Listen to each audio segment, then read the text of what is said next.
And welcome inside the Backstage Pass here for a Monday. It is April 18th. Hope everybody had a great Easter, no doubt. And of course, it came and went. It was a blur almost here in 2022. Good to be back here after a week off, too. Brandon Morrell, of course, Kirsty Krause, Nick Canizales, and the entire team. Thanks to our sponsors out there, Bangtail Whiskey. If you hadn't checked them out, get that easyliquor.com. Good way to get the bottle sent directly to your door. And also MitchMacs.com, the official merchandise provider of the Backstage Pass, and our good friends over at Hank Jr.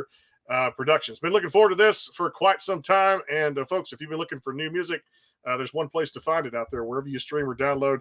It's Country in My Soul, and it's T Square. Thompson Square joins us here on the broadcast. Kiefer, Shauna, how you doing? I'm good. Great. How are you?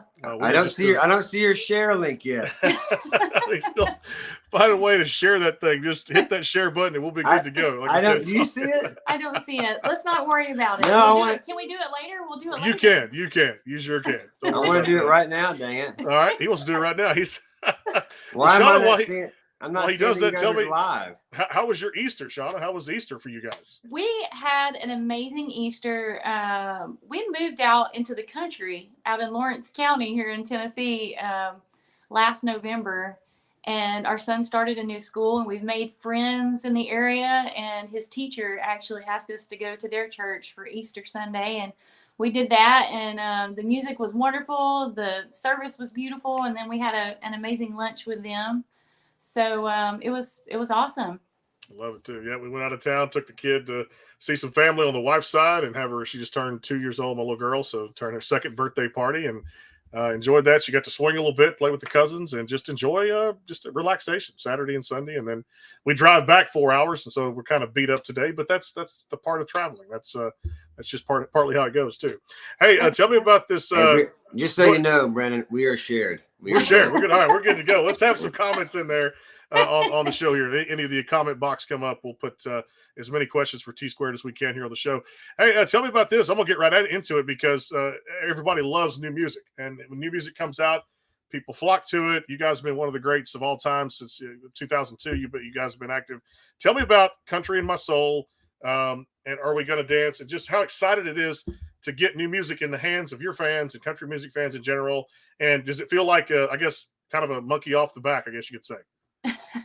Well, it's very serendipitous how this came about, and we've been independent for a couple of years by choice, and we got to talking and thinking about it, and had a conversation with our now new label, and like, what are you guys doing and what's going on? I was like, well, we got we're creating music, we're writing music, recording music, doing our own thing, and we really had a great time. We got to spend the first 3 years of our son's life together, and that was a big part of it as well, because we knew we were going to be a one and done family, and so we didn't want to miss out on a minute of that, So we've had a wonderful time getting to know each other as a family, and just creating music and writing. And, I got, me and Shauna got with Benny again. It's been about a year ago. And he's like, man, I think I got a hit song for you guys called We're Gonna Dance. And we're like, that sounds familiar. And I started looking through my email, and I found it again. David Lee Murphy's manager pitched that song to me in 2017, but we weren't really looking for anything right then. So that song came back around to us, and then Rusty Gatson at Sony pitched Country in My Soul to us, and that was the other song that Benny had found. So we both had found the same songs at different times, and so it's just very, like I said, it's very serendipitous, and once we got to talking about it, what the potential be, and the possibilities and everything else, we've already done this once. So there was a reason why we had those two songs flagged in our email boxes. You know what I mean? It was like maybe it wasn't the time for them at the time, but now we feel like it was meant to be. It was meant to be. Yeah. 100%. No, it's country all the way, no doubt, too, as well. You guys sound so great on the harmonies. I love it, what you guys have done with the lyrics and the writing behind those songs. I love the story, and I know you guys love telling it. Y'all met at a singing competition in Nashville. Kind of walk through people about that a little, take them back, because what a great story it was too. And I know your dad too, Darian Kiefer, was involved in music for a very long time. Just tell people about, I guess, the upbringing. I know Kiefer, for you, was Oklahoma, and then you guys met at a singing competition. Kind of walk people through that and remind them how you guys met. Yeah. So we both moved to town in 1996. And we met at this place called the Nashville Nightlife. It's not there anymore. I think it's like a RV sales place or something. But it was like a supper club type place where tourists would come in. They would have dinner, and they had a live band. And one time a week, they had a contest where you can go in, pick out a chart of the Nashville music system of these songs, and go up with a band and sing. So it was kind of like karaoke with a live band. So yeah, we met there that night. Like, we moved to town the same week and met that week. And I noticed Kiefer, when he walked in the room, he had a cowboy hat on. Dang right, you noticed me. His Star Strangler jeans and his belt buckle, straight, like fresh out of Oklahoma. Yeah. And he caught my attention. And a little bit later on, about, I don't know, 20 minutes or so after he walked in, he came over. I guess he probably saw me staring awkwardly. But he came over and introduced himself and asked me if I wanted to play a game of pool because there was a pool table there. Yeah. Well, I didn't tell him that my dad owned a pool hall when I was a kid, so I was pretty well versed in pool. Yeah. A little too versed in pool for my taste. So we played pool that night and literally have been together ever since that night. It's pretty crazy. I love it too. The chemistry, that's a big part of it too, at the same time, as you guys found it as a great married couple. And of course the musical side of it too.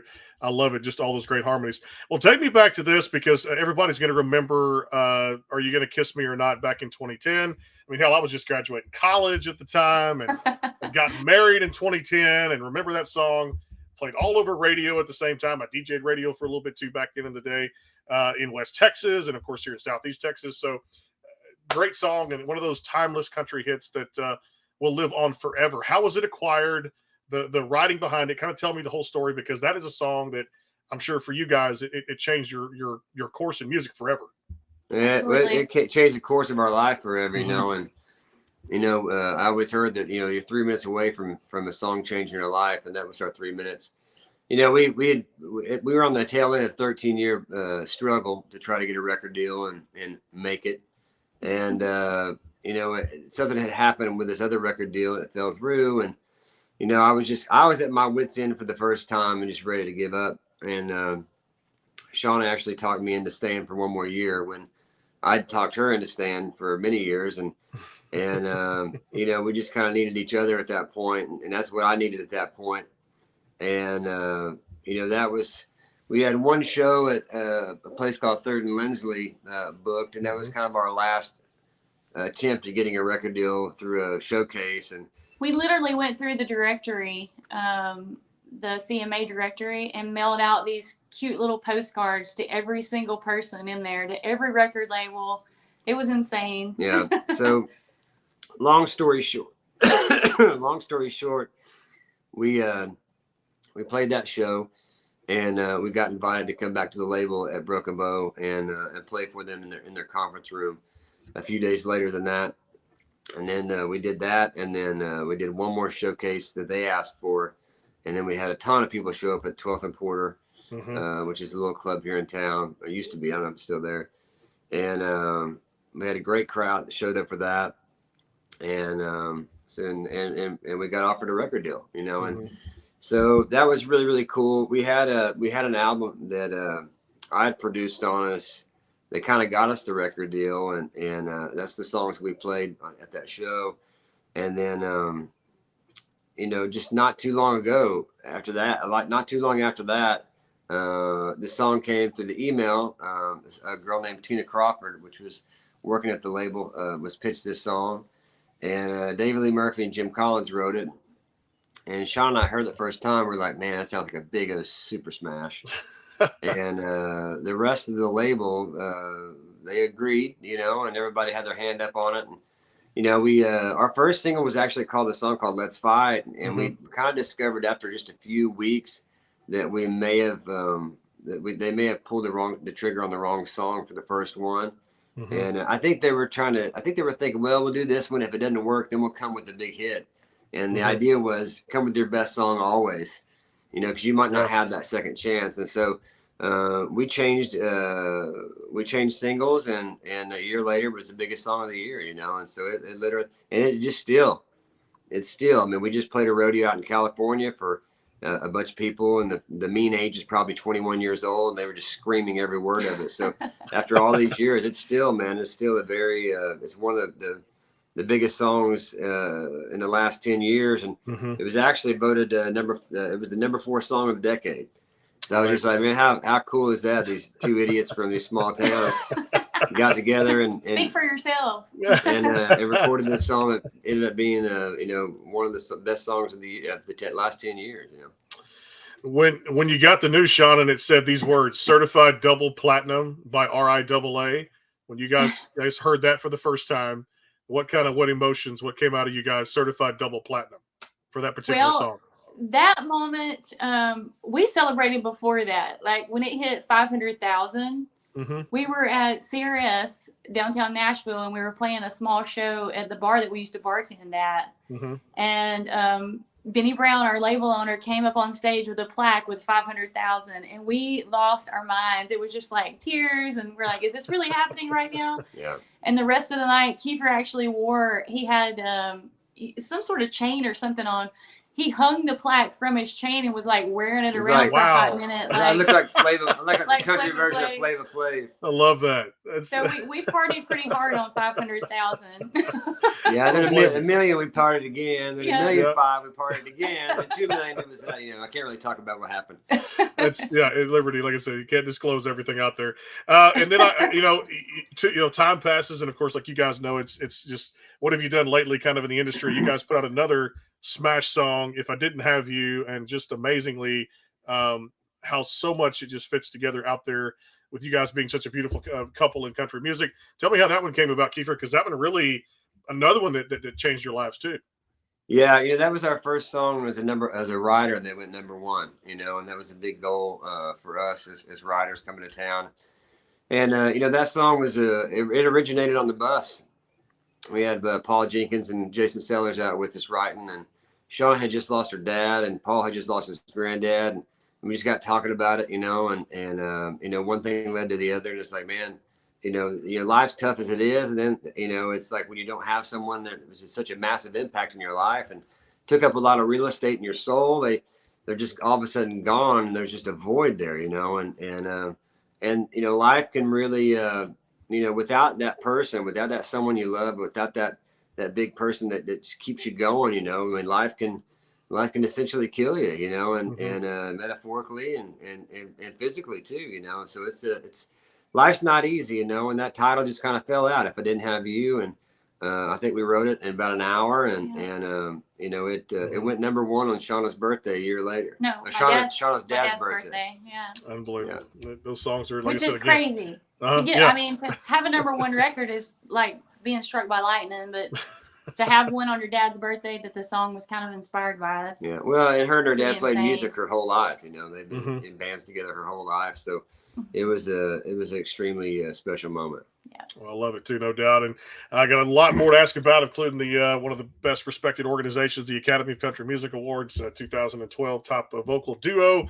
We'll talk about that here on the Backstage Pass. But I'm going to turn it over to you guys for the performance. We'll do a song today on the show, have you guys play one if you want to just delight us with the graces of your vocals. And again, that single out there, Country in My Soul, is out there across all the digital platforms. So I'm going to turn it over to you both. And what are we going to hear? We'll play Country in My Soul. Let's do it. Let's do the single, yeah. Set it up well, the first time we played it online, I think. Hey, I'm a lucky guy. Here we go.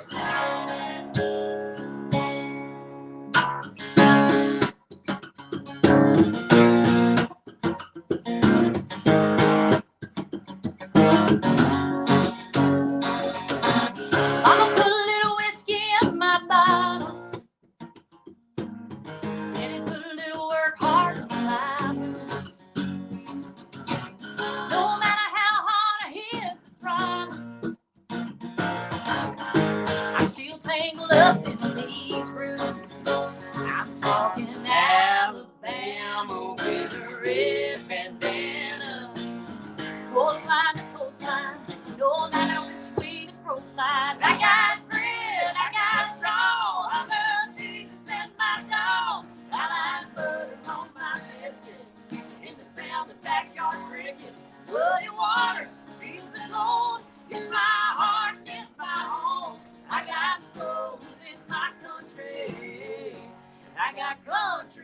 my soul. Whoa, whoa. Country in my soul. Whoa, whoa. Daddy played the 6th string, I sang Patsy. So I got a little crazy in my bones. Paradise is simple, but if you ask me, it's a backstage with a catfish on the pole. Heaven knows I got grit, I got draw. I love Jesus and my dog. I like butter on my biscuits and the sound of backyard crickets. Muddy water feels the gold. It's my heart and it's my home. I got soul in my country. I got country in my soul. Whoa, whoa. Country in my soul. Whoa, whoa.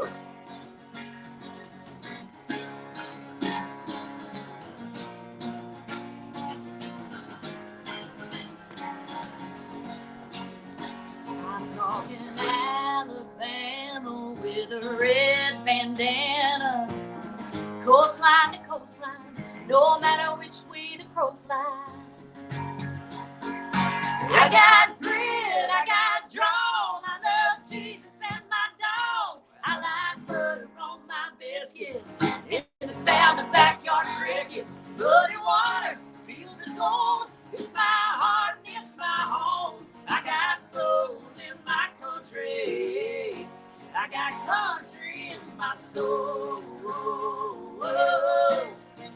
Country in my soul. Whoa, whoa. Country in my soul. Whoa, whoa. I got country in my soul. Whoa, whoa. I got country in my soul.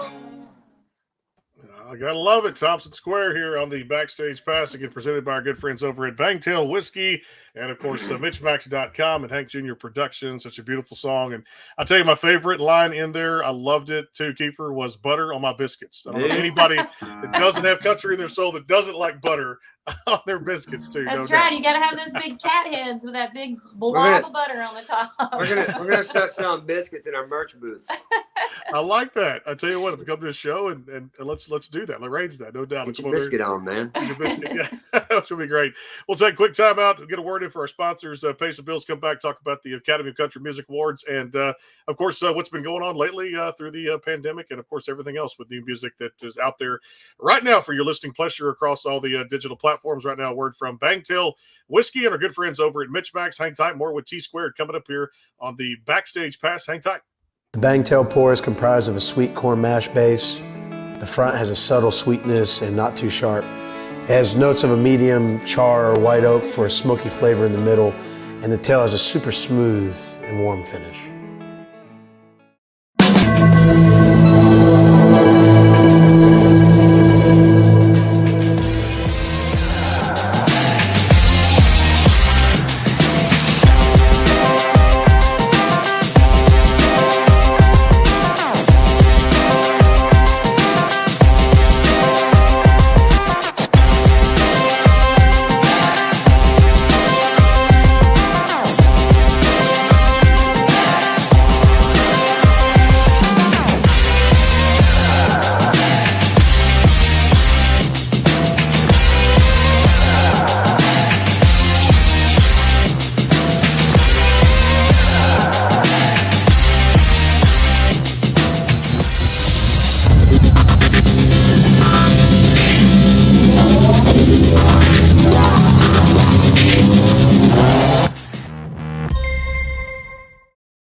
Go behind the scenes with some of the biggest artists in music today with the Backstage Pass, powered by the SportsGuysPodcast.com. Join Brandon Morrill and his co-host Kirsty Krause as they talk to rising stars and legends about their music careers.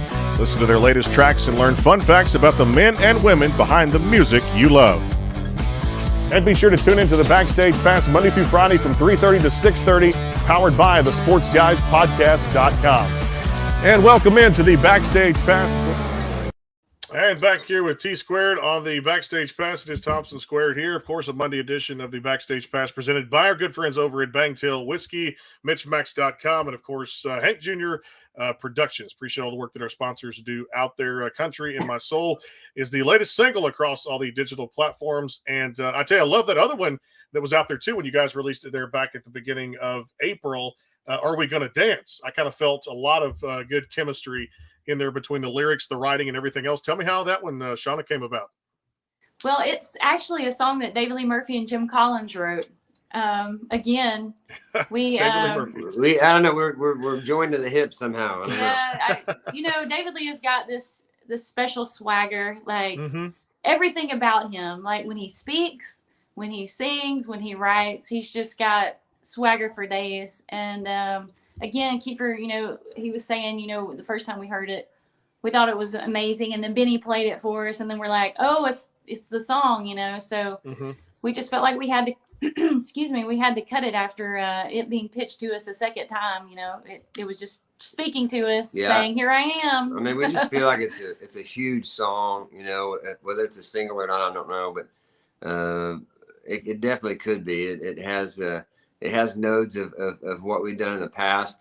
It's updated a little bit, production wise, and I mean the way that we met. We met in a bar, so the story of the song is kind of similar. Absolutely. I love what you guys did back in 2011. I found a song that I really kept on the playlist for years, and kind of want to ask you the backstory of it. Glass. I thought Glass was a beautiful tune you guys put out. How did that one come about? That was there's two guys in town, John Knight and Ross Copperman, and we've known Ross for years from the first season of Can You Duet. He was on there I think with his wife, and so we met at that point, and shortly after that we got a record deal and kind of got busy. And by the time we kind of calmed down a little bit and got back to normal life, Ross had made his name as a songwriter and a producer, and John Knight's written a bunch of hits since then as well.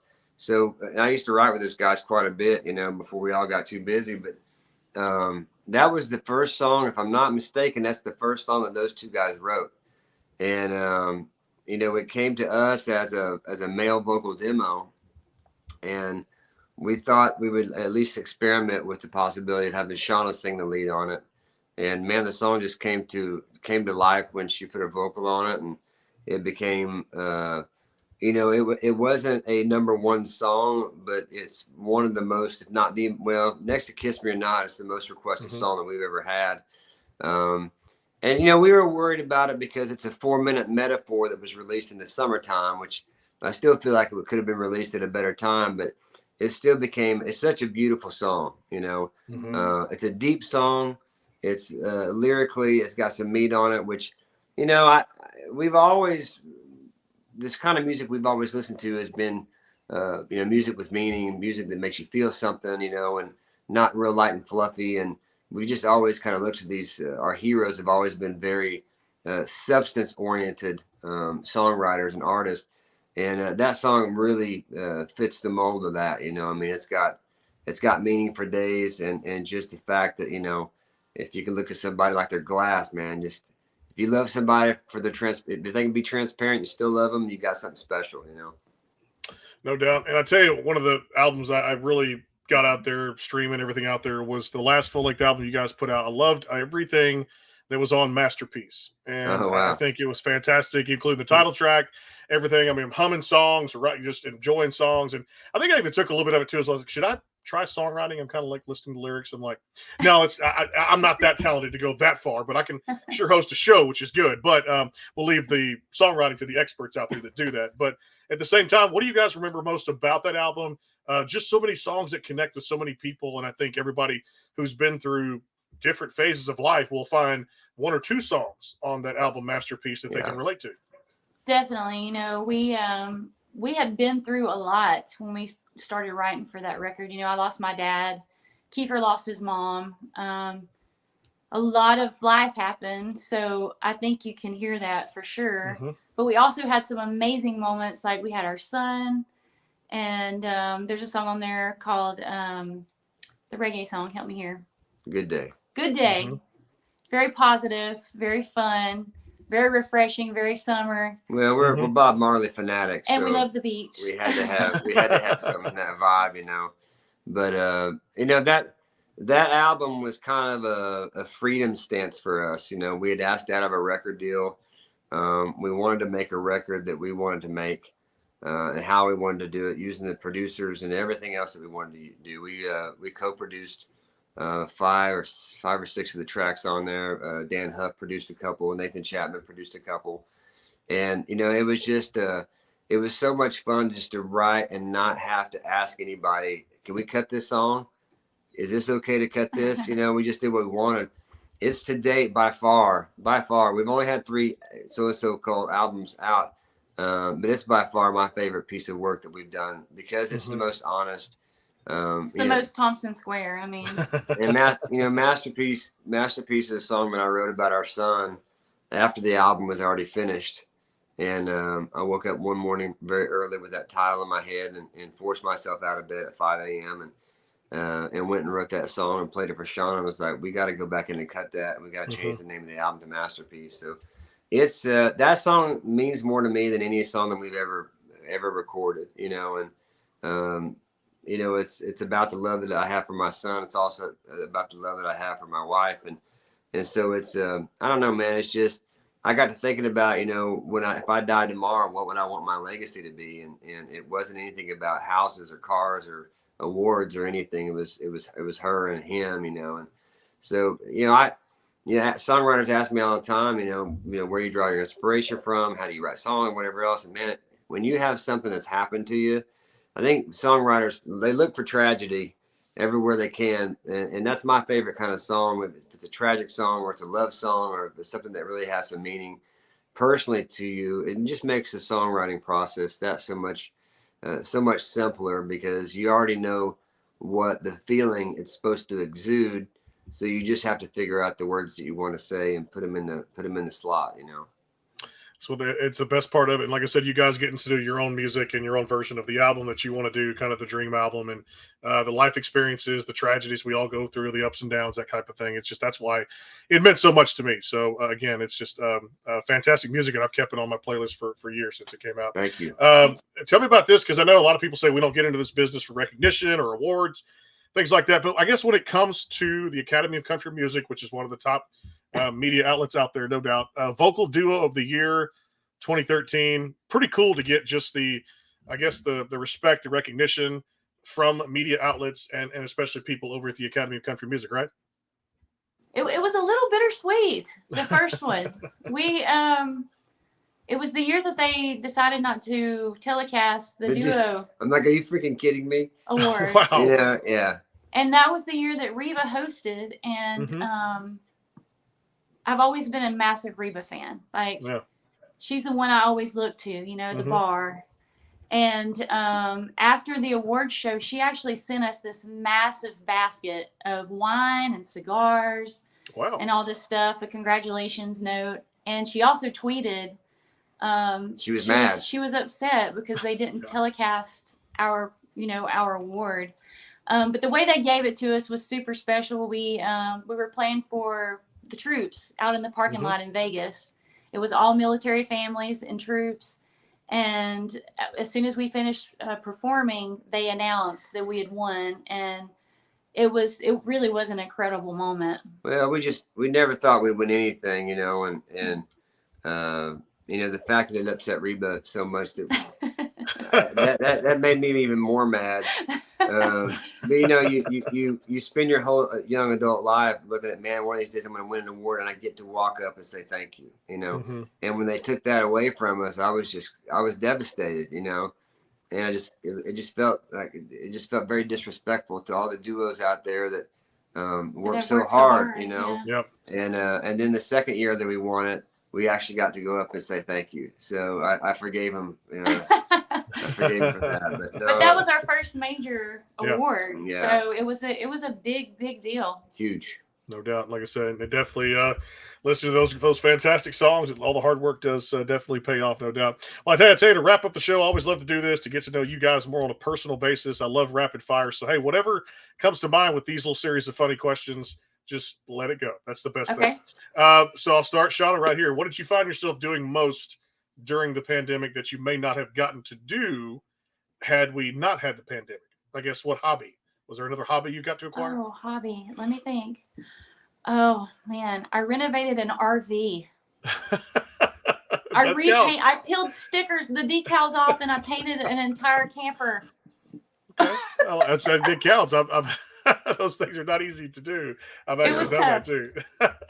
What? All right, Kiefer, we'll go here with this one. I guess kind of the same question. Any activity that you got to that's probably a hobby or something outside of music that during the downtime when you couldn't travel or couldn't go anywhere, did you find yourself doing some home stuff, I guess, or around the house? Well, it's sad to say, but my hobbies are music, and I also enjoy doing music. So one thing I really got to do was write alone. I got to do a lot of alone songwriting, which is something I've always loved doing. I've always looked up to Vince Gill and Haggard and Bob Dylan. These guys that just wrote their songs. They didn't worry about co-writing and everything else. So I've always strived to try. My goal is to still have a big hit as a solo writer. But I got to do a lot of that. I got to learn Pro Tools and Logic and all these things that a little bit more than I had time to do that in the past. And really, honestly, just spending time with our son was probably the most rewarding of that whole time, for sure. Yeah, that's kind of what I got to do too. When it shut down work or what people working from home or that kind of thing, or taking that time off. We actually had our little girl during the pandemic at the same time, and she's been the light of our world, no doubt. And getting to spend time with her and see her grow to be almost 2.5. She'll be 2.5 here in about a couple of months. So it's just been amazing to see like I said, your child grow up and then do things you may not normally get to do during a time such as that too at the same time. All right, any good series, Shauna, that you guys have caught up on Netflix or Hulu or anything that's been out there to binge watch? Well, the very popular one, of course, was Yellowstone and 1883. We were addicted to those. But we just started watching. What's the name of it? There's one on Netflix called Pieces of Her. It's phenomenal. And I'm sucked into Lock and Key right now. Okay. I'm almost wrapped that up. That's really fantastic as well. That one's a little out there for me. I haven't gotten into that one. All the Viking movies, and all those series. I love those. Shadowbone, I love that. But everything shut down here at the house when Yellowstone came on. Like, don't bother us. Do not call us. You know what? To go back to your other question, one thing that we did that we don't normally do, I usually stay up to like 1, 2 o'clock in the morning working or writing or just staying up. I can't go to bed. We literally went to bed at 8 o'clock every night. I mean, we put Cooper down and then we went right to bed. And it was weird because I have a hard time relaxing and I have a hard time just resting and just going to bed early and not doing. I have a hard time not doing anything at all. So that was probably the most important thing that I learned was it's okay not to do anything at all, Yeah. And so, we'd be in bed and we'd watch TV till midnight, but we'd be in bed at 8 o'clock. It was kind of nice. All right, Shauna, you'll love this one. A favorite meal to cook in the Thompson household? What would that meal be, or meals? Well, you would assume that she cooks. Oh, well, easy now. I don't in my household, so I keep I should have directed that one to you because the wife does the cooking in mine. So that's just me. So my favorite thing to make that I learned how to make during the pandemic was lasagna. Oh, I had never made lasagna before then. It was pretty good. It's pretty banging. Basil lasagna. Yep. Basil lasagna. Okay. Like that. Now, Kiefer, do you cook? I mean, do you like to grill, barbecue? I cook. Everything. I cook most of our food, or we'd be really, really skinny. He's really great at steaks. That's my favorite thing that he I figured out. I kind of mastered the whole steak thing, and how I like to do it. But salmon, steaks, a lot of stuff. I make good stuff for you. You do. To make me it's just not very often, but when she does, it's good. Crawfish pie, etouffee. Yeah, crawfish pie. She did that a couple times in the last 3 years. Those were nice times. But I actually really enjoy cooking. It's one of those things that I can do as a hobby. Like I can go in there and just zone out on that and make things from scratch. I make, most of the stuff I do, like if Cooper wants pancakes, I'll make those from scratch or whatever else. And so breakfast is a big thing for me. Not now because we're like doing this fasting thing. And so we haven't had breakfast in like 4 months, but you know, I always enjoy doing that and making everything look good and and serving my family. It's fun. It's fun for me. Love that. All right, I guess when it comes to pizza, that's one of my favorite foods out there, and I'd love to just try to make it or at least get it from my favorite place. If there's a pizza night in the Thompson household, what toppings go on the pizza? And nobody else can have a slice. That's just for you guys. Pepperoni and pineapple. All right, this is more a Cooper related question here. Favorite Disney show he's gotten into? I know for me, it's my little girl is Encanto. She loves the Encanto on the Disney Plus. And then the second part is any musical kind of talent bursting out of him lately that you guys have seen. Yeah, I mean, he's Disney. He loves is it Raina? Is that the name of it? Rana.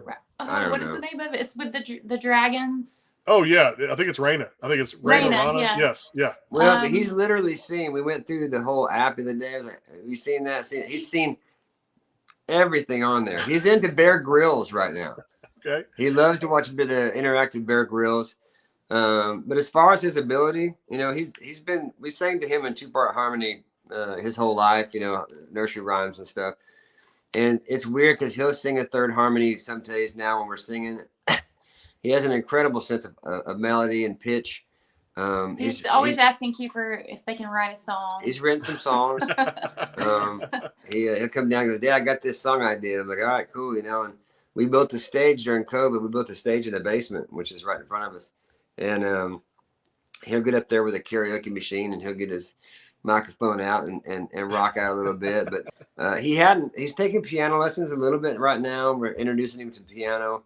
And I tell him, you don't have to be a musician if you don't want to be like mom and dad, but you are going to have to learn how to play some instruments. That's for sure. You don't have to do that for a living, but you have to learn how to play. But I'm afraid it does come naturally for him. He's constantly, if he's doing Legos, he's humming or singing, or he can't in the car, he's singing along.